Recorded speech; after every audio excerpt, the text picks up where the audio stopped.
जम्मू कश्मीर के डीजीपी दिलबाग सिंह का कहना है कि जम्मू कश्मीर में मकामी और पाकिस्तानी मिलिटेंटों की तादाद अब तक की सबसे है। उन्होंने कहा कि नौजवानों ने मिलिटेंसी को अब मुस्तरद कर दिया है। ड्रोन्स के मामले पर दिलबाग सिंह ने कहा कि इससे निपटने के लिए इक़दाम किए जा रहे हैं। पाकिस्तान की जानिब से आईईडीज, मंशियात और हथियार बेचने की कोशिशों को भी नाकाम बनाया जा रहा है। हाजन सोनावारी में एक अवामी दरबार से खिताब करते हुए डीजीपी ने सोपुर वाक़े का हवाला दिया, जहां बेटे ने अपनी मां को कत्ल कर दिया। उन्होंने कहा कि मंशियात की लत मिलिटेंसी से ज्यादा चैलेंजिंग है। मिलिटेंसी जम्मू कश्मीर में खत्म नहीं हुई है, मगर खत्म हो रही है। मिलिटेंट्स की तादाद चाहे वो लोकल हो या फिर पाकिस्तान से आए हुए दहशतगर्द यहाँ पर मिलिटेंसी को फैलाने के लिए, जिंदा रखने के लिए वो हों, उनकी तादाद इस टाइम पिछले बहुत सालों से ऑल टाइम लो है। जो नए लड़के मिलिटेंसी की तरफ खींच के ले जाए जाते थे, जिनको दहशतगर्दी में मुलव्वस किया जाता था, उन बच्चों ने दहशतगर्दी का रास्ता तर्क कर दिया है। वो समझने लगे हैं कि दहशतगर्दी का रास्ता बर्बादी का रास्ता है। आज बहुत सारे एवेन्यूज बच्चों के लिए खेल कूद के, अपने कैरियर को बनाने के, पढ़ने लिखने के मौजूद हैं। बहुत सारे बच्चे सही रास्ते को चुनकर अपने कैरियर को, अपने परिवार को आगे बढ़ाने के लिए, अपने आप को आगे बढ़ाने के लिए काम कर रहे हैं। मुझे इस बात की खुशी है कि पुलिस और सिक्योरिटी फोर्सेस ने बहुत हद तक जो दहशतगर्दी है उसके ऊपर काबू पाया है, और जो बची हुई दहशतगर्दी है उसके खिलाफ भी कार्रवाई की जा रही है। Sir, drone dropping is becoming major challenge for Jammu and Kashmir police. कैसे आप टैकल करते हैं अभी जम्मू साइड से? ड्रोन ड्रॉपिंग के लिए बहुत सारे काउंटर मेजर्स हम लोगों ने ग्राउंड के ऊपर लगाए हैं। उसमें बहुत सारी ड्रोन ड्रॉपिंग जो अलग अलग तरह के नशे सामान है उसको पार से पाकिस्तान से ला करके यहाँ पर पहुँचाती हैं, जिसके साथ AK-47 rifle, pistol, grenade, IEDs भी वहाँ से पाकिस्तान से भेजी जा रही हैं। उनको कामयाबी से इंटरसेप्ट किया जाता है। अभी तक सैकड़ों की तादाद में इस तरह के वेपन पकड़े गए हैं, और क्विंटलों की तादाद में इस तरह की नशे की तस्करी जो पाकिस्तान से होके आई, चाहे वो ड्रोन से आई या ग्राउंड के ज़मीन के रूट से आई, उसको पकड़ा गया है। इसमें बहुत बड़ी कामयाबी पुलिस को और सिक्योरिटी फोर्सेस को मिली है। ड्रोन की कार्रवाई से कम हुई है, मगर अभी भी जारी है। हमारी कोशिश है कि ड्रोन के जरिए से चाहे वेपन की स्मगलिंग हो, चाहे नारकोटिक्स की स्मगलिंग हो, उसको पूरी तरह रोकथाम की जाए, उसको रोका जाए। उसके लिए कार्रवाइयाँ मुसलसल जारी हैं। सर, ड्रग्स के हवाले से आपने बताया कि ये बड़ा चैलेंज है मिलिटेंसी से, तो नॉर्थ कश्मीर में जम्मू कश्मीर पुलिस ने बड़ा एक्सेल किया है इसको कर्व करने में, तो किस तरह से देखते हैं आप मुख्तसर में? अभी पूरी जम्मू कश्मीर के खित्ते में हर रेंज में खास मुहिम नशों के खिलाफ इस वक्त पुलिस ने छेड़ रखी है। उसी मुहिम का नतीजा है कि हर जिला, हर सब डिवीज़न, हर थाना, हर रेंज, हर जोन में लगी हुई है कि हम नशे की तस्करी, नारकोटिक्स के ट्रेड में, स्मगलिंग में जो लोग शामिल हैं उनके खिलाफ सख्त कार्रवाई करें। जम्मू कश्मीर के साबिक वज़ीर आला और DPAP के बानी गुलाम नबी आज़ाद की जानिब से अपनी सानह उम्री आज़ाद में कश्मीरी पंडितों की माइग्रेशन के मुतल्लिक़ किए गए तबसरे पर तनाज़ा खड़ा हो गया है। आज़ाद ने पंडितों की माइग्रेशन के लिए उस वक्त की जनता दल की VP सिंह हुकूमत को निशाना बनाया है। आज़ाद ने लिखा है कि जनता दल की क़यादत वाली मरकजी हुकूमत ने कश्मीरी पंडित बरादरी के तहफ़्फ़ुज़ के लिए खातिर खा काम नहीं किया। इसकी वजह से कश्मीरी पंडितों के पास माइग्रेशन के सिवा कोई चारा नहीं था। आज़ाद के मुताबिक कश्मीरी पंडितों को 3 अहम वजूहात की बिना पर दहशतगर्दों ने ना बनाया। पहली ये कि उन्होंने कांग्रेस की हिमायत की, दूसरी वो भारत के हामी और अलहदगी पसंदों की मुखालफत करते थे, और तीसरा ये कि वो कश्मीर में मरकज के सरकारी दफातर में कई अहम ओहदों पर फाइज रहे। कश्मीरी पंडित तंजीम के कन्वीनर डॉक्टर अग्निशेखर ने आज़ाद के तबसरे पर सख्त रद्द-ए-अमल का इजहार किया। वहीं BJP ने इसको मुस्तरद किया है। जम्मू कश्मीर कांग्रेस के सदर वक़ार रसूलवानी ने गुलाम नबी आज़ाद को BJP का आदमी करार दिया। नेशनल कॉन्फ्रेंस के चीफ तर्जुमान तनवीर सादिक ने कहा कि कश्मीरी पंडितों को सिर्फ सियासी फायदे के लिए इस्तेमाल किया जा रहा है।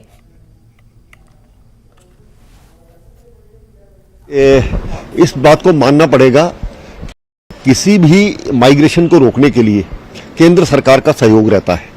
मुझे लगता है कि जगमोहन जी को वहां पर भेजा तो गया, लेकिन जो विल थी, जो इच्छा शक्ति थी, उसमें कहीं ना कहीं कमी थी।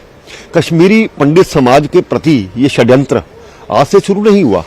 ये 70 साल पहले जब आज़ादी थी तभी से इस प्रकार की प्लानिंग हुआ करती थी और उसी को धीरे धीरे यहाँ पर कार्यान्वित किया गया और उनको एक समय आया जब उनको मौका मिला तो उन्होंने उस चीज़ को अंजाम दिया। ये गलत धारणा है जो पिछली कमियों के कारण से जो कांग्रेस की सरकारें रही है, इसी प्रकार से इस प्रकार का माहौल बनता रहा तो उसी का परिणाम है कि ये माइग्रेशन हुई। कि किसी एक व्यक्ति का काम इतने बड़े षड्यंत्र में नहीं रहता है। केंद्र सरकार की जो सपोर्ट चाहिए थी उसमें मैं पहले कह चुका हूं, उसमें कहीं कमी रही होगी।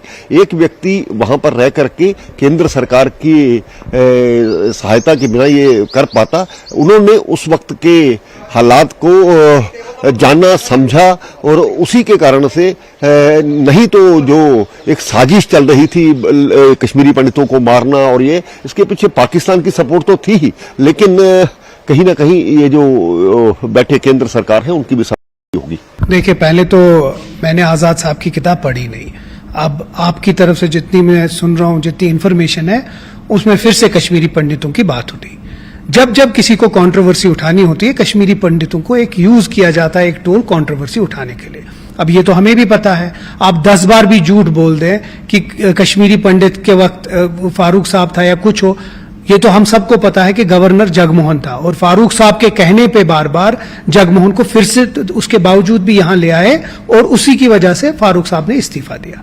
तो मेरा मानना है कि कश्मीरी पंडितों को आप बार बार इस्तेमाल क्यों कर रहे हैं, क्यों उन जख्म फिर से कुरेद रहे हैं। अब इतने बरस हो गए, 30 से ज्यादा बरस हो गए कश्मीरी पंडितों को।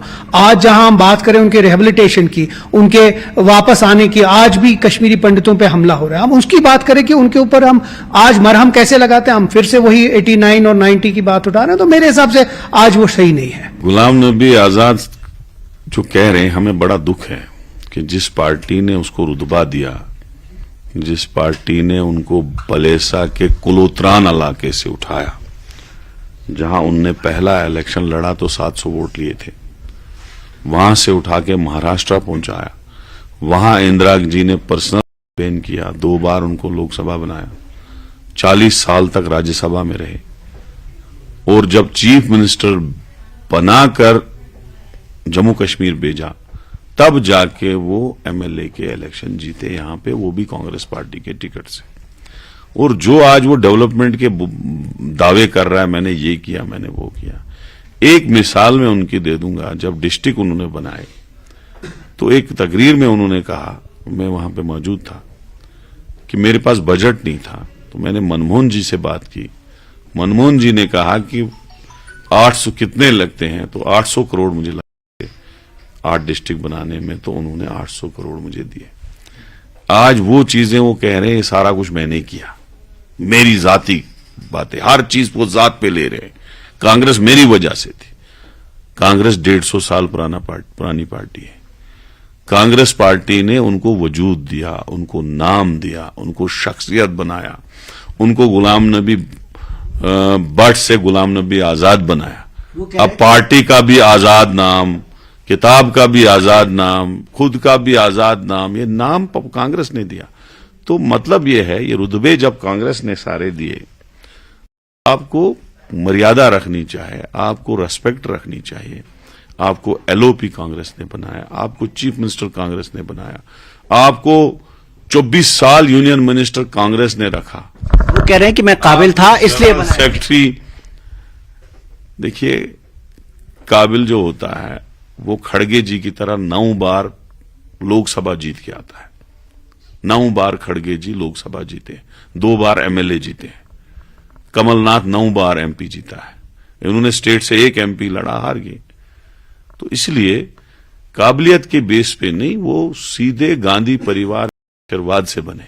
अब जो है अपने ही इंटरव्यू से, अपने ही बातों से गुलाम नबी आजाद साहब ने ये बात क्लियर कर दी कि he is a man of Modi ji, RSS, BJP, MHA, Amit Shah and others.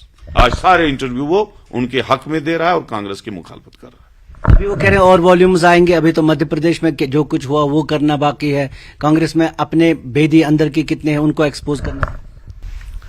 वो आप सब कुछ बोलेंगे, उसको हक बनता है, क्योंकि कांग्रेस ने उसको इतना कुछ दिया है। मेरी पहली प्रतिक्रिया ये है कि गुलाम नबी आजाद एक संजीदा हैं, लंबे समय से पार्लियामेंट से लेकर के हमारे चीफ मिनिस्टर भी रह चुके हैं। उनके कई बयान मैंने सुने भी हैं, फॉलो भी किए हैं। उन्होंने अगर ऐसा कहा है तो ये अफसोसनाक है, और इसे ऐसा कहने का कि वो कांग्रेसी थे अधिकांश और इसलिए निकाले गए, या जो भी आपने दूसरे कारण बताया, क्योंकि मैंने किताब अभी पढ़ी नहीं, अभी कल ही वो रिलीज हुई है, मैंने ऑर्डर किया है। तो ये डिनायल ऑफ जेनोसाइड है सीधे सीधे, कि जो कुछ हुआ है उसको कैसे हम डिनाई करें, ये उसी की प्रोसेस की कड़ी के रूप में मैं देखता हूं, यदि उन्होंने ऐसा कहा है। लेकिन जो ये कहना कि पैट्रियट थे, इसकी मैं तारीफ करता हूं। ये तो मानते थे कि पैट्रियटिज्म की वजह से कश्मीरी पंडितों को निकाल बाहर किया गया। ये कहना कि बड़े बड़े ओहदों पर थे, ये उस कैंपेन का हिस्सा है जो हमारे खिलाफ चलाई गई। हम ही नहीं थे, बाकी लोग भी तो थे। अगर कांग्रेसी होने से ही निकाला गया था तो नीलकंठ जज क्या थे, प्रेमनाथ भट्ट क्या थे, और जो लसाकोल क्या थे। यार वो दो धमकियां देखिए ना आप, वो अखबार खोलिए, वो देखिए, उन लोगों से, सर्वाइवर से मिलिए आप, जो गांव में, दूर दराज गांव में अपने बेगुनाह लोगों को कत्लेआम उन्होंने जो किया, जिसे हम नरसंहार या जेनोसाइड कहते हैं, क्या वो सारे कांग्रेसी थे? टिकालाल को जो जिनको शहीद किया गया वो कांग्रेसी था क्या? कितने नाम हम गिना सकते हैं? सर्वानंद कोल प्रेमी एक पोएट था, वो कांग्रेसी था क्या? तो इसलिए ये कहना कि एक पार्टी के लेबल, ये ऐसा नहीं है कि पार्टियों की वजह से, वो साफ साफ के उनको निजाम मुस्तफा स्थापित कायम करना था। उसके चलते जो जुनून पैदा किया, जो एंटी इंडिया, एंटी हिंदू और प्रो इस्लामाइजेशन के लिए जो माहौल बना, उसका शिकार कश्मीरी पंडितों को बनाया जाए। एक बार फिर पाकिस्तान की हठधर्मी सामने आई है। पाकिस्तान ने शारदा पीठ राहदारी मंसूबे से एक कदम पीछे हट लिया है। इस पूरे मामले पर शारदा सेवा कमेटी कश्मीर के सदर रविंद्र पंडित ने न्यूज 18 से बात करते कि शारदा यात्रा हमारा हक है और पीओके के लोग भी चाहते हैं कि दोनों तरफ के लोग मिलें और शारदा पीठ के लिए राहदारी खोली जाए। देखिए, जो पीओके की असेंबली है ना, जो उसको एजेके बोलते हैं, वहां प्रेसिडेंट है, प्राइम मिनिस्टर होता है, एक असेंबली है बाज़ाब्ते तौर पे। इसमें वहां पे पीटीआई के मेंबर्स है। उन्होंने रेजोल्यूशन पास करा पर डिफेंस, फॉरेन अफेयर्स और करेंसी, ये सब चीजें जो है ना पाकिस्तान एडमिनिस्टर करता है आर्टिकल 74 के तहत। तो ये चीजें उनके पास डायरेक्ट नहीं है। तो अगर हमारे पास जैसे अभी एलओसी परमिट है, एलओसी परमिट भारत और पाकिस्तान के बीच वर्तमान एक ही ट्रीटी ये है जो चल रही है, जिसमें लोग इधर से पीओके जाते हैं, पीओके के लोग इधर आते हैं। पर उसमें जो है उन्होंने एक लिमिटेशन रखी है, एक राइडर है कि आपका रिश्तेदार होना चाहिए। तो कॉमन आदमी नहीं जा सकता है, जिसका रिश्तेदार हो वही जाता है पीओके। तो वो लिमिटेशन हटाने के लिए हमारी कमेटी ने संघर्ष किया है कि उसमें एक संशोधन हो, एक तरमीम हो कि उसमें मजहबी जगहों पे जाने की भी इजाजत दी जाए। अब इसमें असेंबली में तो ये पास हो गया, पर पाकिस्तान जरूर नहीं चाहेगा। आप देखिए ना, अब्दुल बासित का जो हमारे यहाँ पहले एम्बेसडर थे, उन्होंने मेरे साथ कई बार मीटिंगें करी है, मेरे का उत्तर दिया है भरी टीवी कॉन्क्लेव्स में, भरी महफिल में, कि इंशाअल्लाह हम शारदा की राहदारी खोलेंगे। और आज वही कहते हैं कि भाई पाकिस्तान पीओजेके की असेंबली कौन होती है, वो कश्मीरी है, उनको समझना चाहिए इसकी रिपरकशंस क्या रिपरकशंस है। हम लोग एक हैं, we have freedom of movement. हमारा जो है 1948 का यूएन रेजोल्यूशन जो है, उसके चार्टर में आप जाइए, पूरी रियासत के लोगों के जो अरेस्ट वाइल J&K के हैं उनको फ्री मूवमेंट है। और फिर ये तो मजहब की बात है, इसमें राइट टू पिलग्रिमेज है। वो लोग यहाँ हजरत बल और चार शरीफ आए और हम लोग यहाँ से शारदा पीठ और गुरुद्वारा अली बेग में बर जाए, क्यों सरकारें रोके इसमें? वक्त हो गया एक छोटे से ब्रेक का, जल्द होंगे हाजिर।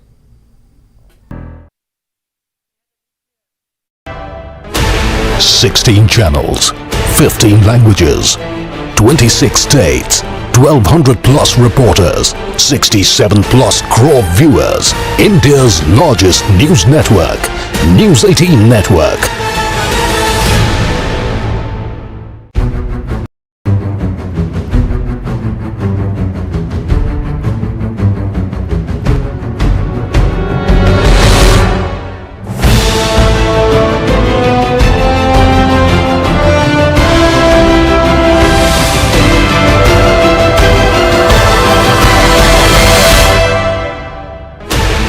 Sixteen channels, 15 languages, 26 states, 1200 plus reporters, 67 plus crore viewers. India's largest news network, News 18 Network.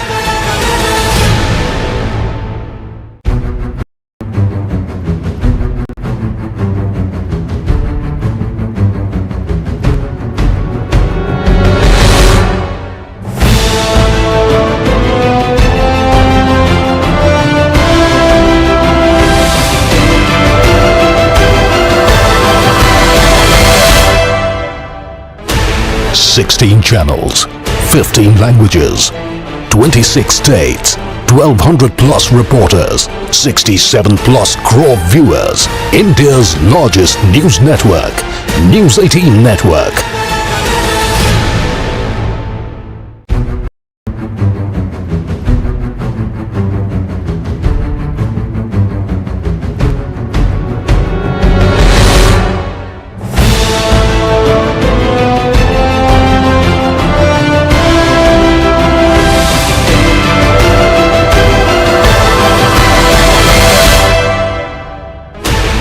Sixteen channels, 15 languages, 26 states, 1200 plus reporters, 67 plus crore viewers. India's largest news network, News 18 Network.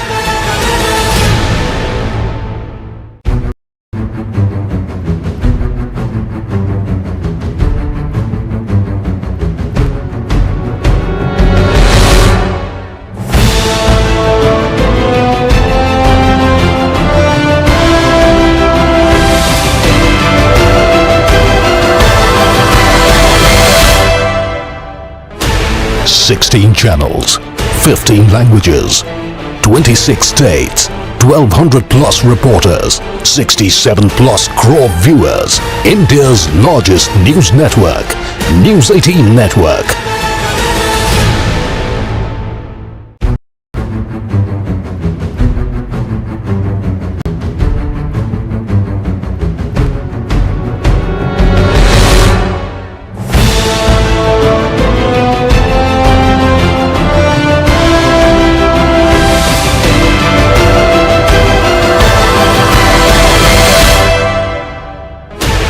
Sixteen channels, 15 languages, 26 states, 1200 plus reporters, 67 plus crore viewers. India's largest news network, News 18 Network.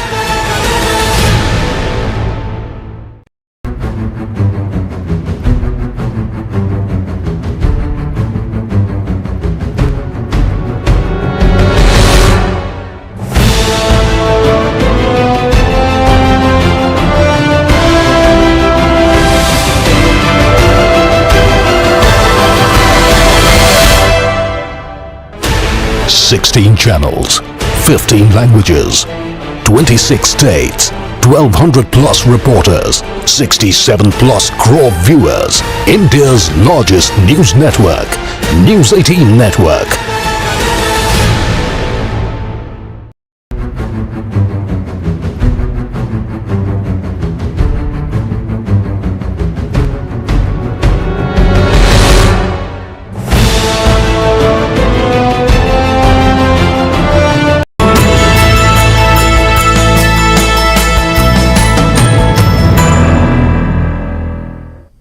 Break के बाद आपका खैर मकदम है। BJP ने आज श्रीनगर में party का यौम तासीस मनाया। Party कारकुनान municipal park Jawahar Nagar में जमा हुए और इस मौके पर अशोक कौल ने कहा कि बीजेपी इलेक्शन के लिए तैयार है। उन्होंने कहा कि बीजेपी जल्द अज जल्द इंतखाबात के हक में है।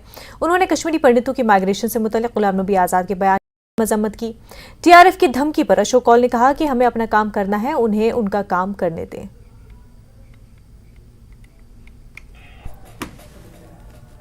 आपने हमारे नरेंद्र मोदी जी का अभी अगर भाषण सुना होगा, उन्होंने सभी कार्यकर्ताओं को कहा है, सभी वर्कर्स को कहा है कि वो पार्टी के लिए हमारे यहाँ काम करें और उन्होंने बताया कि हमारा जो संकल्प है वो है नेशन फर्स्ट।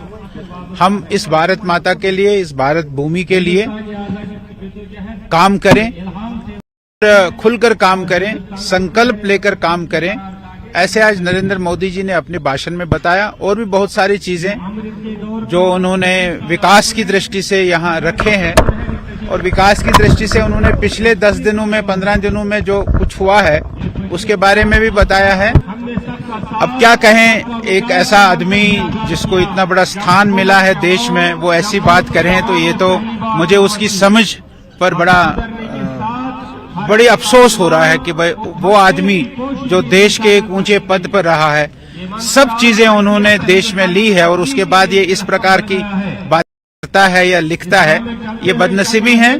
और मुझे उससे ये उम्मीद नहीं है, और मैं उनसे रिक्वेस्ट करूंगा, उनसे ये प्रार्थना करूंगा कि आप कश्मीरी पंडितों से बात करिए और कश्मीरी पंडितों को पूछे कि वो यहाँ से कैसे गए।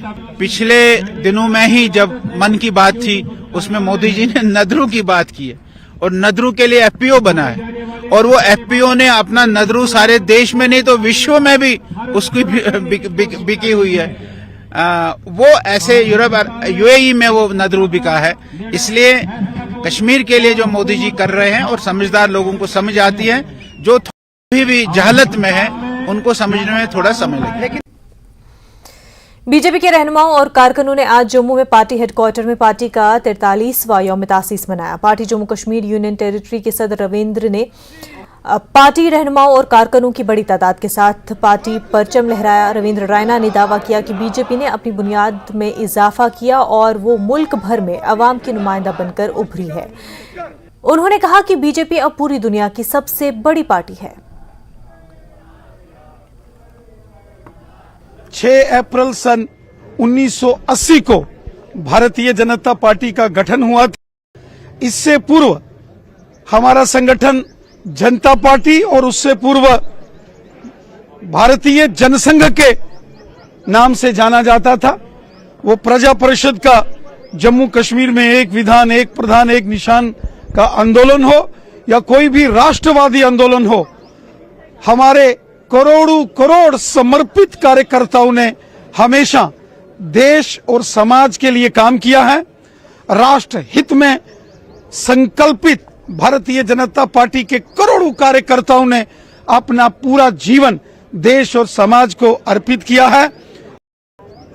हमेशा राष्ट्रवादी भावनाओं को आगे ले जाकर देश के अंदर प्रखर राष्ट्रवाद को मजबूत किया है। आज 6 अप्रैल भारतीय जनता पार्टी के स्थापना दिवस के इस उपलक्ष्य में करोड़ों करोड़ भारतीय जनता पार्टी के कार्यकर्ताओं को हार्दिक बधाई एवं अनंत मंगल कामनाएं, और साथ ही साथ उन महापुरुषों को हम वंदन करते हैं, नमन करते हैं, जिन्होंने त्याग तपस्या और बलिदान के इस महान पार्टी के विस्तार में अपना योगदान दिया, जिन्होंने अपना सर्वस्व अर्पण किया और राष्ट्र हित में भारतीय जनता पार्टी जैसे राष्ट्रवादी संगठन को मजबूत किया, इसका कार्य विस्तार किया। आज भारतीय जनता पार्टी विश्व की सबसे बड़ी पार्टी है, और ये हमारे उन महान भावों को, महापुरुषों को, हमारे पार्टी के उन कार्यकर्ताओं को ये श्रेय जाता है जिन्होंने त्याग तपस्या और बलिदान के दम पर भारतीय जनता पार्टी को इस शिखर तक पहुंचाया। भारतीय जनता पार्टी के सीनियर लीडर एडवोकेट सईद वजाहत ने एलजी मनोज सिन्हा के उस बयान का खैर मकदम किया जिसमें उन्होंने सरकारी अराजी पर नाजायज कब्जों को हटाने की मुहिम जारी रखने और इस मुहिम के दौरान गरीबों और आम लोगों जिसके पास कुछ मरले जमीन है को राहत देने की बात कही। उन्होंने बराकपुरा अनंतनाग में बीजेपी के यौम तासीस तकरीब में शिरकत की। एडवोकेट वजाहत ने कहा कि बीजेपी जल्द इंतखाबात के हक में है और इलेक्शन कमीशन के फैसले की बीजेपी भी मुंतजिर है। इस मौके पर वीर सराफ समेत दीगर लीडरान भी मौजूद रहे और इस मौके पर वज़ीर-ए-आज़म नरेंद्र मोदी का ऑनलाइन खिताब भी सुना गया। तो भारतीय जनता पार्टी चाहती है कि गरीब को किसी न किसी तरीके से फायदा मिले। जहां तक जमीन का ताल्लुक है, जिन लुटेरों ने इस जमीन को लूटा पिछले 70 साल से, बड़ी मगरमच्छ जो थे कर्जे के साथ, उनसे वो छीना जाए। लेकिन गरीब जो हमारा गरीब जो जमीन पर रहता है, तो उससे 5 मरले 10 मरले 15 मरले उससे वो नहीं छीना जाए, क्योंकि हम यहाँ अमन चाहते हैं। हम गरीब को उसको इज्जत देना चाहते हैं। तो पहला इज्जत उसको वही है जब उसको अपना मकान हो, अपना घर हो। तो ये भारतीय जनता पार्टी का नारा। भारतीय जनता पार्टी डेमोक्रेसी पर एतमाद रखती है, भारतीय जनता पार्टी सिलेक्शन पर एतमाद रखती है। जिस वक्त इलेक्शन कमीशन इसका ऐलान करेगा तो भारतीय जनता पार्टी हमेशा इलेक्शन के लिए तैयार रहती है। वक्त हो गया एक छोटे से ब्रेक का, जल्द होंगे हाजिर।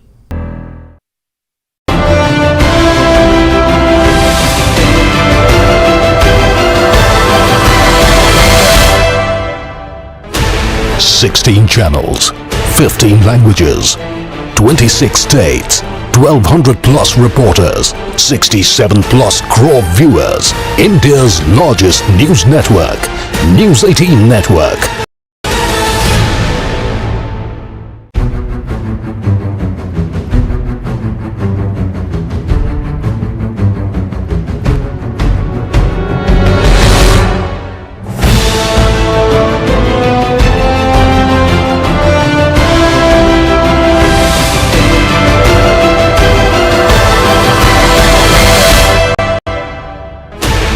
$16 channels, 15 languages, 26 states, 1,200 plus reporters, 67 plus crore viewers. India's largest news network, News 18 Network.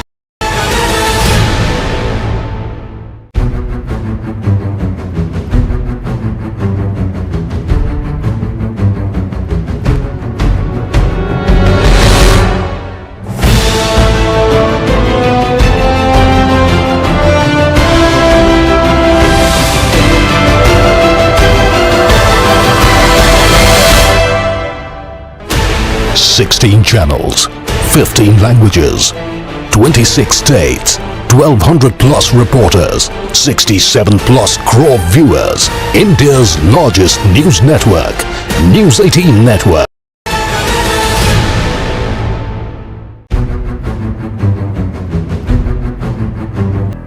Break के बाद आपका खैर मकदम है। मुक़द्दस महीना रमज़ान चल रहा है। भीख मांगने वालों की तादाद में कई गुना इजाफा हो गया है। भीख मांगने वालों की तादाद में इजाफे से मकामी लोगों को मुश्किलात और तकलीफ का सामना है। श्रीनगर शहर की मसाजिद, मज़ारों और हर क्रॉसिंग और जंक्शन के करीब मकामी और बाहर के सैकड़ों भिखारियों को देखा जा सकता है। ये भिखारी अक्सर अहम मजहबी लोगों से पैसे बटोरने के लिए जबरदस्ती करते हैं। मकामी लोगों का कहना है कि भीख मांगने वालों के पीछे एक बड़ा माफिया और मुनज़्ज़म सिंडिकेट हो सकता है। जम्मू कश्मीर वक्फ बोर्ड की चेयरपर्सन दरख्शान इंद्राबी ने भी एसएमसी और जिला इंतजामिया से भिखारियों पर कंट्रोल करने पर जोर दिया है। सरकार से तो बात हो ही रही है क्योंकि बहुत सारे लोग परेशान हैं इस चीज़ से।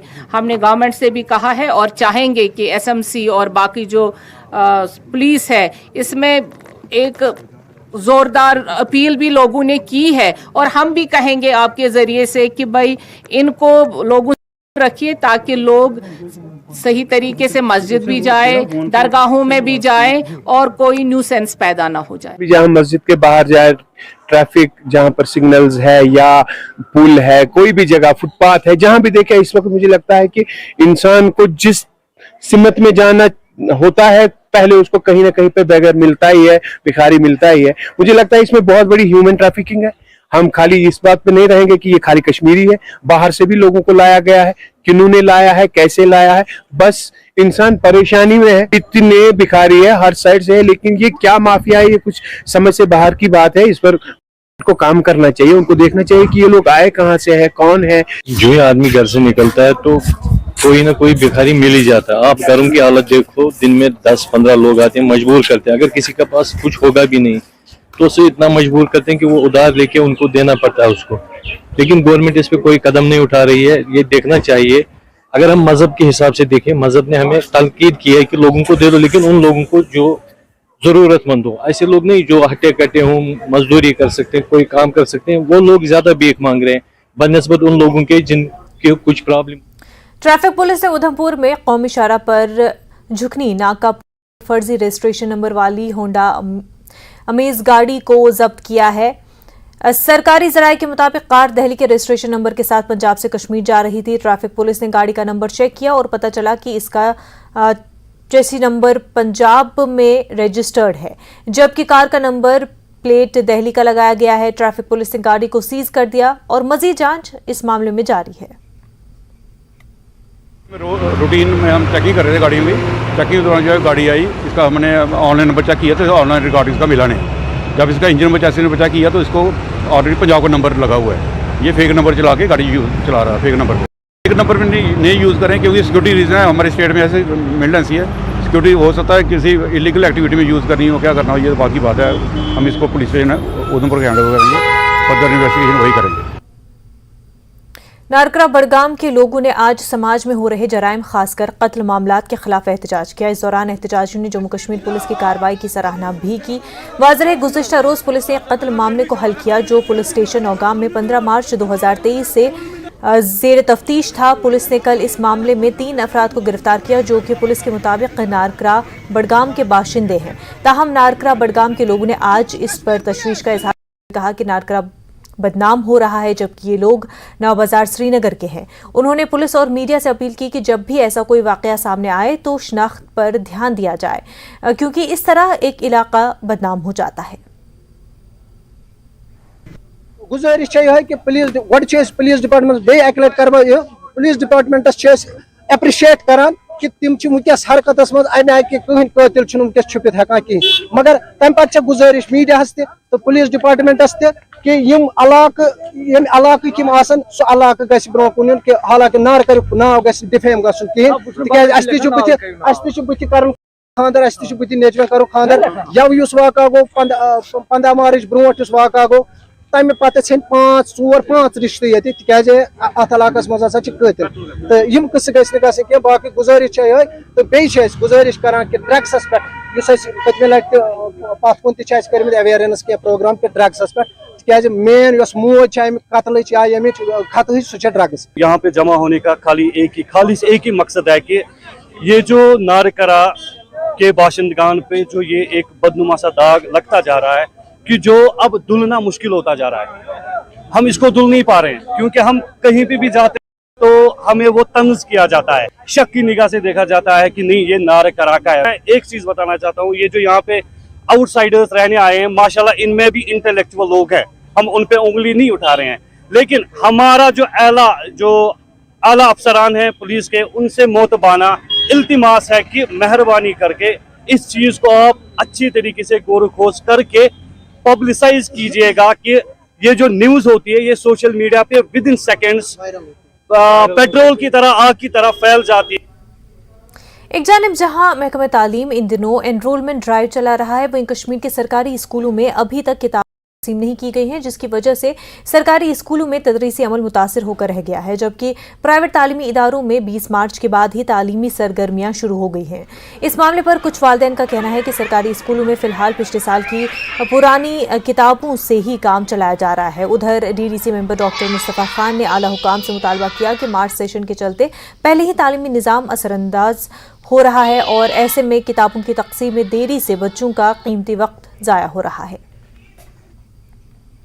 मार्च कुछ चीज़ें अच्छी हुई जिसकी हम सराहना करते हैं, लेकिन यहाँ जो सेशन चेंज किया गया इसमें बहुत सारी दिक्कत, जैसे इस वक्त अप्रैल का महीना ख़त्म होने जा रहा है, अभी किताबें नहीं हैं, तो अभी तक अगर किताबें नहीं हैं तो हमारे बच्चों के जहन कहाँ जाएंगे, वो क्या कर रहे हैं, किस तरह तालीम का कितना बड़ा नुकसान हो रहा है, इसकी तरफ महकमा तालीम को तवज्जो देनी चाहिए। ये एक बहुत नाजुक मसला है।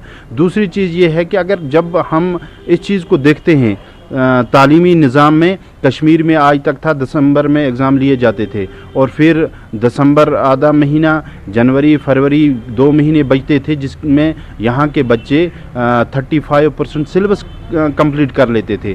तो इस साल ऐसा हुआ कि मार्च सेशन कर दिया गया और नतीजा ये निकला कि इस वक्त अप्रैल का महीना है, अभी भी किताबें नहीं हैं, तो वो बच्चे कब सिलेबस कंप्लीट करेंगे। Director school education Kashmir doctor तसद्दुक हुसैन मीर ने आज त्राल के एक दूर दराज गुजर बस्ती दुदकलन का दौरा किया। उन्होंने एनरोलमेंट ड्राइव में हिस्सा लिया और इस मौके पर कई बच्चों का इंदराज अमल में लाया गया। तसद्दुक हुसैन ने बताया कि सरकारी स्कूलों में बेहतर मयारी तालीम को यकीनी बनाया जा रहा है जिसके मुस्बत नताइज सामने आ रहे हैं। उन्होंने ये भी कहा कि सरकारी स्कूलों में 8 तारीख से किताबें दस्तियाब रहेंगी। उन्होंने कहा कि क़वायद की खिलाफ वर्जी करने वाले प्राइवेट स्कूलों पर महकमा पूरी तरह से नज़र रखा हुआ है। हमने ये जो एनरोलमेंट ड्राइव पिछले साल भी की थी, इस साल भी शुरू की, टारगेट यही रहता है कि कोई भी बच्चा आउट ऑफ स्कूल न रहे। जो एज अप्रोप्रिएट क्लासेस में सपोज 3 साल के ऊपर जिसकी भी एज है उनको हम प्रेपरेटरी क्लासेस में लेते हैं, वो तो एक टारगेट। दूसरा टारगेट ग्रुप है हमारा जो आउट ऑफ स्कूल चिल्ड्रन है, जो दूसरे एज ग्रुप में 6 to 14, उनको भी हम टारगेट कर रहे हैं। मकसद यही है कि कोई भी बच्चा इल्म से महरूम नहीं होना चाहिए। पिछले साल जो हमने 1,18,000 के करीब एनरोलमेंट की थी, इस साल एज ऑफ नाउ इस वक्त कुछ 71,000 के करीब बच्चे एनरोल हुए हैं। देखिए पिछले साल हमने अगस्त में वो सर्कुलर इंस्ट्रक्शंस आई थी कि जो बोर्ड ऑफ स्कूल एजुकेशन की जो किताबें हैं वो हर सरकारी या प्राइवेट स्कूल में, प्राइवेट रिकॉग्नाइज्ड स्कूल में होंगी। That we are implementing. उसके साथ साथ अगर कोई स्कूल कोई और किताब देना चाहता है तो वो पेरेंट की मर्जी है, अगर वो खरीदेगा या नहीं। अदरवाइज जो मैंडेटरी है जो बुक्स है वो है that board of school education is already prescribed. अगर कोई पेरेंट और कोई किताब अपने बच्चे को देना चाहता है तो उसमें कोई बुराई नहीं। बोनीगाम चौगाम कुलगाम सड़क पर एक हादसा पेश आया। सीसीटीवी फुटेज में हादसे की फुटेज रिकॉर्ड हुई। इस फुटेज में साफ दिखाई दे रहा है कि एक तेज रफ्तार डंपर राहगीर को कुचल दिया है। मकामी लोगों ने एहतजाज किया। उन्होंने गांव देहात की सड़क और कौमी शाहरा और ऐसे डंपर्स की आमदोरफ्त पर पाबंदी आयद करने की मांग की है।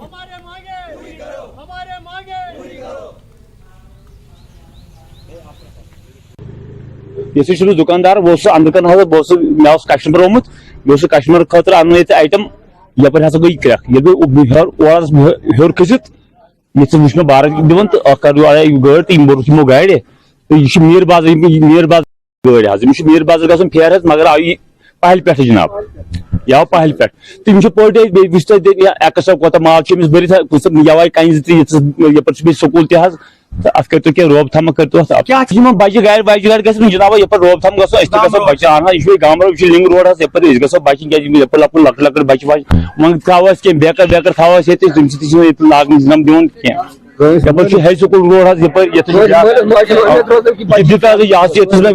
गाड़ समे आंगन यजवानस मज गाड़। ये रोड है बोनीगाम टू चौगाम सर, ये लिंक रोड है, ये नेशनल हाईवे नहीं है। इस पे मतलब जो नेशनल हाईवे पे ज्यादा बार होता है, मतलब वहाँ से यूज करने के लिए जो बड़ी गाड़ी आती है 12 चक्की 14 चक्की वो सीधे मतलब यहाँ से आती है, तो लोगों को बहुत सी दिक्कतों का सामना करना पड़ता है। यहाँ से लोग जब मतलब यहाँ से आते हैं तो फिर उनको मतलब साइड में रहने की जगह भी नहीं है। जो मतलब हम लोकल्स को भी मतलब इसमें जिम्मेदार ठहराएंगे, जो मतलब चलने की साइड में राह चलने के लिए उस पर मतलब बोल्डर बाजरी वगैरह रखते हैं, तो फिर लोगों को भी आना पड़ता है कि बीच रास्ते में। इसलिए हम लोकल्स से भी डिमांड करते हैं कि मतलब जो मतलब साइड में जगह है चलने के लिए उसको भी साफ रखा जाए, ताकि आराम से लोग निकल जाए और गाड़ी वाले को भी दिक्कत ना हो जाए। कहने की वजह तो यही है, यहाँ पे जो रोड है छोटा है, यहाँ पे बड़ी बड़ी गाड़ियां चलती है, इसी कारण मतलब दिक्कत का सामना होता है। इसी कारण हम ये हड़ताल पे है। सुबह भी यहाँ पे हो गया, एक बंदा साइड से ही चल रहा था फुटपाथ से, उसको एक टिप्पर वाले ने ही इसको कुचल डाला है। अब ये बताइए अगर हम भी होते यहाँ दुकानदार, ये तो एक राह चलने वाला बंदा था, हम लोग भी इधर दिन भर बैठे रहते हैं। तो वजूहत क्या है? वजूहत ये है कि यहाँ पे गाड़ियां ज्यादा चलती है इस रोड पर, और ये रोड भी थोड़ा तंग है। तो आप ये है गवर्नमेंट से यही अपील है कि अगर इसको थोड़ा ठीक किया जाए। रोड होता है चलने के लिए भी, मगर इतना भी नहीं। बारामूला के खुजबाग इलाके में एक 9 साला लड़का मुबैना तौर पर लोहे के भारी गेट के नीचे आकर हलाक हो गया। अहले खाना का इल्जाम है कि वाकया उस वक्त पेश आया जब एक निजी कंपनी के कारखाने में बिजली के स्मार्ट मीटर लगा रहे थे और उनकी लापरवाही से भारी गेट करीब खेल रहे बच्चों पर आ गिरा। अगरचे शदीद जख्मी लड़के को GMC बारामूला ले जाया गया, लेकिन वहां पहुंचने पर डॉक्टरों ने उसे मुर्दा करार दिया। कानूनी कार्रवाई के बाद मयत लवाहिकीन के हवाले कर दी गई। पुलिस इस मामले की तफ्तीश कर रही है। जिस घर पर तामीराती काम जारी था उसके मालिक का कहना था कि गेट को कुछ रोज कबल दोबारा लगाने के लिए हटा दिया गया था, लेकिन ये इस बच्चे पर कैसे गिरा उसकी सही तहकीकात की जरूरत है। मकान बनावान नौ तकन देवारस काम चलान पत ओत्र प्रून गेट कोर डिसमेंटल सो नबर कोड़मुत सर सो ओत्र पे 10 गया तथ खड़ा तथ गेटस वन तथ 10 नफर ते हेकान तथ गेटस कहें तथ गया 10 दो खड़ा तथन सो गेट सोन अस काम करान अतन सो साइडस थोमुत खड़ा। सुबह आय प्राइवेट कंपनी वल यम नए मीटर वीटर लागान तार वार त्रावान तुम आय तुम खत कोच किन बहुत अंदर कारपेंटर नक बिहत तुम थोड़ा नेबरम तुम वो मे चाय वाय चेवा दोप हाँ हमने चाय पी बे नेबर कन दसिल चलान देवारस कम तान गो पत्किन टास युथि टास गो पत्किन बह द्रावस नबर अत वुच मे प्राइवेट कंपनी वोल। डिस्ट्रिक्ट लीगल सर्विसेज अथॉरिटी की जानिब से कुपवाड़ा कोर्ट में मीडिया नुमाइंदों के साथ एक रोजा वर्कशॉप का इनेकाद किया गया। वर्कशॉप का उन्वान की जिम्मेदारी और उसका इस्तेमाल रहा। वर्कशॉप में अदलिया से वाबस्ता वकला और जज साहिबान और मीडिया मौजूद रहे। वर्कशॉप से खिताब करते हुए डिस्ट्रिक्ट लीगल सर्विसेज अथॉरिटी के डिस्ट्रिक्ट सेक्रेटरी और सब जज मुजम्मिल अहमद वानी ने मीडिया नुमाइंदों को रिपोर्टिंग के दौरान अहम केसों में एहतियात बरतने की जानकारी दी ताकि मुस्तक़बिल में मीडिया नुमाइंदे अपना फ़र्ज आसानी से अदा कर सके। इस दौरान उन्होंने कहा कि लीगल सर्विसेज अथॉरिटी की जानिब से समाज में लोगों को इंसाफ की फराहमी को यकीनी बनाने के लिए बेदारी प्रोग्रामों का इनेकाद किया जा रहा है ताकि इंसाफ के तलबगारों को वक्त पर इंसाफ मिल सके। कोशिश डिस्ट्रिक्ट लीगल अथॉरिटी की यह है कि अवाम उन्नास में सबसे पहले कानून की जानकारी हो, दूसरी ये कि जो रिपोर्टिंग हो वो बैलेंस्ड हो। उस जानकारी में एक ये भी आता है कि हम रेप और जो एसिड अटैक वाले केसेस हैं इनको किस एहतियात के साथ समाज तक ये खबरें पहुंचाएं। मेरी पहली काविश और कोशिश ये थी कि जहाँ जो बरादरी है जर्नलिस्ट्स की, जो फ्रेटर्निटी है उनकी, उन तक ये पैगाम पहुँचाएं और कानून के नकात पहुँचाएं कि जब आप कवर करें कोई रेप या एसिड अटैक वाला केस तो उसमें किन एहतियात का ख्याल रखा कि नेम जो आइडेंटिटी है उस विक्टिम की वो ना पेश करें और ऐसी रिपोर्टिंग हो कि ताकि इन्वेस्टिगेशन भी कंप्रोमाइज़ ना हो और जो प्रोसेस ऑफ लॉ होता है, ड्यू प्रोसेस ऑफ लॉ, उस पर कोई इन्फ्लुएंस ना हो। बाकी जो मीडिया फ्रीडम है, nobody is going to curtail that or question that, so that is at its own place। कोशिश ये थी कि जो कानूनी नुकात हों वो जर्नलिस्ट जो फ्रेटर्निटी है उन तक पहुंचे। दूसरी जो हमारे प्रोग्राम्स होते हैं लीगल सर्विस अथॉरिटी की, वो चूंकि आप जानते हैं कुपवाड़ा मोस्टली हिली एरियाज पे कवर्ड है, तो उनकी कवरेज उस मयार तक ले आए हम ताकि अवाम उन्नास तक हमारे प्रोग्राम्स की जानकारी हो। वक्त हो गया एक छोटे से ब्रेक का, जल्द होंगे हाजिर।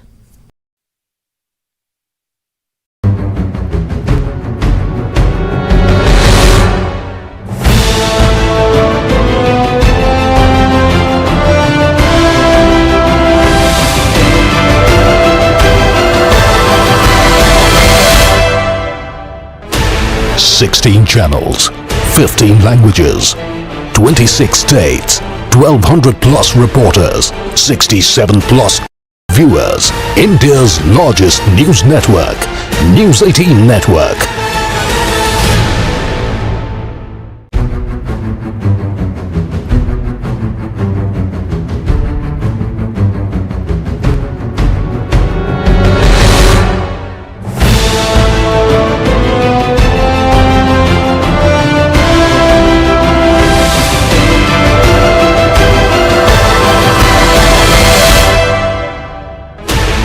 Sixteen channels, 15 languages, 26 states, 1,200 plus reporters, 67 plus viewers. India's largest news network, News 18 Network.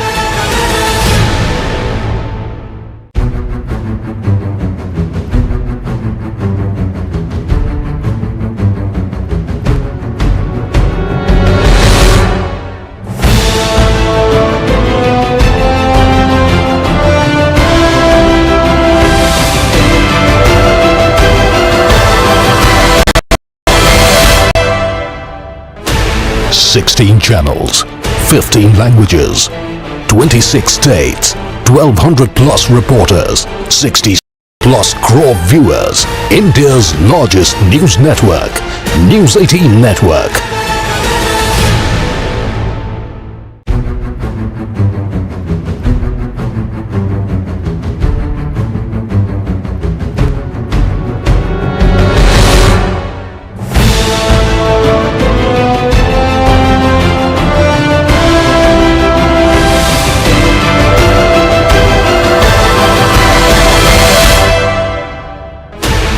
Sixteen channels, 15 languages, 26 states, 1,200 plus reporters, 60 plus crore viewers.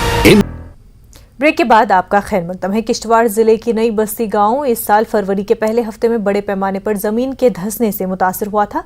इस वाकये में 30 के करीब रिहायशी मकान मुकम्मल तौर पर तबाह हो गए और कई दीगर ढांचों को भी मामूली नुकसान पहुंचा। जमीन धंसने की बुनियादी वजूहात क्या थीं और जम्मू कश्मीर के मजीद कौन से इलाके ऐसे वाकयात का शिकार हैं, ये जानने के लिए देखिए हमारे JNK के एडिटर मनोज कौल की ये खास रिपोर्ट।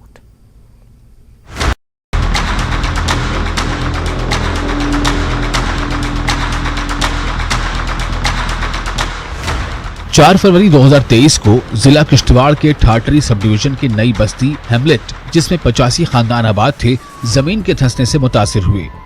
उस दिन रिहायशी इमारतों और सड़कों वगैरह में दरारें पड़ने लगी।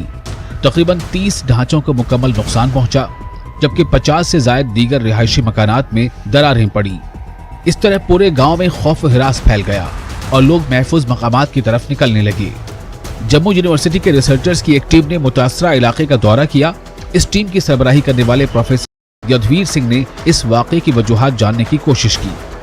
इन्होंने अपनी तहकीक शेयर करते हुए कहा कि एक मुस्तहकम ढलवान का ढलवान 35 से 50 डिग्री के दरमियान होता है, लेकिन बस्ती का ढलवान 55 से 70 डिग्री के दरमियान है, जिसकी वजह से ये एक अनस्टेबल स्लोप है। तो स्लोप ग्रेडियंट बहुत हाई था, जिस पे कंस्ट्रक्शन हुई है और कंस्ट्रक्शन होने से ड्रेनेज नहीं था। वो सारा पानी जो है वो वहीं स्लोप में एग्जिस्ट करता रहा, वहीं जाता रहा पानी के। हाउस होल्ड का पानी उन रॉक्स में, नीचे रॉक्स हैं, ऊपर जो है डेब्रिस है, लेकिन जब राख में चला जाता है उसकी वजह से क्या होता है, वो रात को फ्रीज हो जाता है और दिन में जब टेम्परेचर थोड़ा बढ़ जाता है तो जिसकी वजह से फ्रीज जो हुआ होता है वो खुल जाते हैं, क्रैक्स फ्रैक्चर्स खुल जाते हैं। तो ये जितने ज़्यादा फ्रैक्चर्स उस राख्स में आ जाएं तो उसकी राख्स की जो स्ट्रेंथ जो है वो कम हो जाती है। और ये सबसे इंपॉर्टेंट फैक्टर था वहाँ पे जो ये फेलियर हुआ है।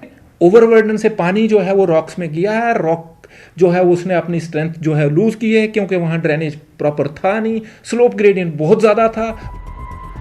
युद्धवीर सिंह साल 2000 से जम्मू कश्मीर में लैंडस्लाइड्स की वजूहात पर तहकीक कर रहे हैं। अपने तजुर्बात शेयर करते हुए उन्होंने न्यूज 18 को बताया कि जम्मू खित्ते में और भी बहुत से इलाके हैं जिनमें उधमपुर से लेकर बानिहाल तक का इलाका कौमी शाहराह 44 के साथ है। इस खित्ते में जवानों का मिलान बहुत ज्यादा है और इन इलाकों में एक्टिव फॉल्ट लाइन्स मौजूद हैं।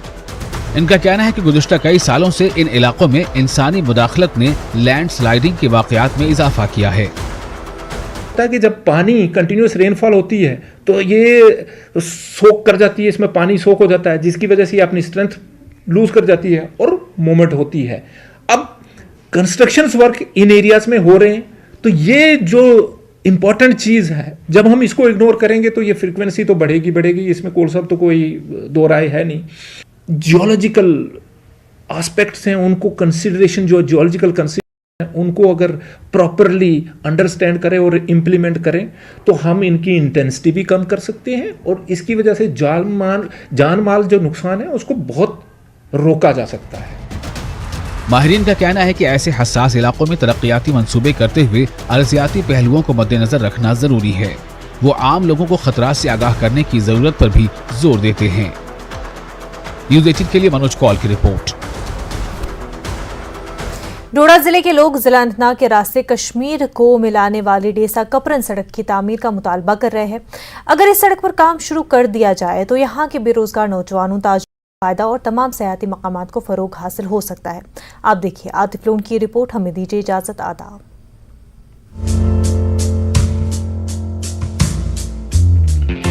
जिला डोडा का डेसा गांव है।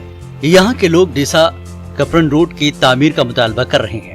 लोगों का कहना है कि अगर सड़क बन जाएगी तो यहाँ के बेरोजगार नौजवान, यहाँ के कारोबार से वाबस्ता अफराद और दीगर लोगों को फायदा पहुँच सकता है और सयाहत को भी फरोग हासिल हो सकता है। ये रोड बहुत ही कम वक्त में डोडा को कश्मीर के जिला अनंतनाग से जोड़ती है। डेसा गांव के लोग इन पहाड़ी रास्ते को पैदल ही अबूर करते हैं और जिला अनंतनाग पहुंचकर वहां अपना कारोबार करते हैं। 40-45 साल हो गए मुझे, सिर्फ सुनता ही कि कापन रोड बनने की तो बनी नहीं। इधर से रास्ता था नज़दीक, कापन से रास्ता नज़दीक था कापन तक बिहाड़ी टाप के से। ये चाहते हैं हम कि अब उधर इलाज भी बन रहा था, सब कुछ बन रहा था, खर्चा भी कम था। तो 40-45 साल हो गया, हम सिर्फ सुनते ही बनेगा तो बना नहीं। बहुत फायदा था हमें, बिजनेस चलती थी, नज़दीक रोड भी था, मजदूरी बनती थी। अब गरीब लोग हैं, मजदूरी का हमें पास कोई नौकरी नहीं, कुछ भी, हम मुलाजिम नहीं है। तो ये फायदा था हमें कि मजदूरी चाहते हैं कि ये कपरन रोड बननी चाहिए थी, क्योंकि यहाँ पे टूरिस्ट बढ़ सकता था। यहाँ पे इतनी पहाड़ियाँ खूबसूरत हैं, यहाँ पे बिजनेस बन सकता है, या आज यहाँ पे भी बेरोजगारी खत्म हो सकती थी। तो जब यहाँ बनता है ना कुछ भी, तो करेंगे क्या? नहीं जी, ये तो बननी चाहिए थी। कई सालों से ये बोलते हैं बनेगी बनेगी, तो ऐसे तो बनी नहीं है। ये बिल्कुल शॉर्ट है हमें ये रास्ता। यहाँ से हमें 2 दिन 3 दिन लगते हैं, यहाँ से हम आधे दिन का रास्ता है। आधे दिन हम सिर्फ 4 घंटे में हम कश्मीर पहुँच सकते हैं। ये बननी चाहिए थी हमारी रोड। बोल रहे बनेगी बनेगी, आज तक बनी नहीं है। हाँ जी, कपरन रोड है, कपरन रोड आज तक नहीं बनी जी। कितना फायदा आपको बिजनेस से होता? अच्छा फायदा है, आने जाने में परेशानी नहीं है। यहाँ के अच्छी बिजनेस चलती थी हमारी, टूरिज्म बनेगा यहाँ। लोगों ने इल्जाम लगाया कि सियासी जमातें इस सड़क को ग्रीन सिग्नल देने में नाकाम रही हैं। लोगों का कहना था कि इलेक्शन के वक्त इस सड़क के नाम पर आवाम से वोट लिए गए, लेकिन इलेक्शन के बाद किसी सियासी जमात ने इस सड़क का काम शुरू नहीं किया। जम्मू कश्मीर में इतना बड़ा डिलेड प्रोजेक्ट कोई नहीं होगा जितना डिलेड प्रोजेक्ट ये हमारा है। वजह ये है कि हमेशा पॉलिटिक्स की नजर हुआ ये, जबकि सेंटर का ये इस वक्त इनिशिएटिव है कि हर गांव हमने है, हर जगह को 2-2 3-3 तरफ से हमको लिंकेज देना है। तो ये हमारा रोड क्यों डिले किया जाता है? तो हम नितिन गडकरी जी से हमने पहले भी उनसे ये रिक्वेस्ट की थी, आज भी दोबारा हम उनसे रिक्वेस्ट करते हैं कि प्लीज इस टनल के बारे में जो है अप्रूवल दीजिए। इलेक्शन की बारी आती है तो ये लोग इलेक्शन में ही कहते हैं कि रोड कपरन रोड बनाएंगे, वो करेंगे, ये करेंगे, जबकि बाकी टनल सब इस वक्त चल रहे हैं। रुजला टनल है, बाकी टनल चल रहे हैं, लेकिन ये तो हमारी कनेक्टिविटी है। यहाँ डोडा से देसा के रास्ते कश्मीर जाने के लिए यहाँ पार हो जाते हैं, 2-2 घंटे वो रास्तों में पड़े रहते हैं। अगर ये टनल होता तो हमें बड़ी आसानी हो जाती, हम आसानी से अपने बीमार को श्रीनगर पहुंचा सकते। देसा कपरन रोड खित्ते चिनाब के लोगों का, बिलखुसूस जिला डोडा के आवाम का नामुकम्मल ख्वाब बनकर रह गया है। लोगों का कहना है सभी सियासी पार्टियों ने इस रोड को लेकर आज तक वोट बटोरे, लेकिन आज तक इस रोड को हरी झंडी ना दिला पाए। अगरचे इस रोड पर काम शुरू होता और इस रोड को हरी झंडी मिलती तो यहाँ का बेरोजगार नौजवान, यहाँ का बिजनेस से जुड़ा आदमी और यहाँ पर जितने भी टूरिस्ट स्पॉट है उन्हें काफी फायदा मिल सकता था। अब उम्मीद है कि मरकजी सरकार और जम्मू कश्मीर यूटी इंतजामिया इस रोड पर तवज्जो दे और इस रोड का काम जल्द से जल्द शुरू करे और इस रोड को हरी झंडी मिल सके, ताकि यहाँ का जो सपना है यहाँ के लोगों का, वो सपना पूरा हो। न्यूज़ 18 नेटवर्क के लिए देसा कपरन से मैं आतिफ लोन।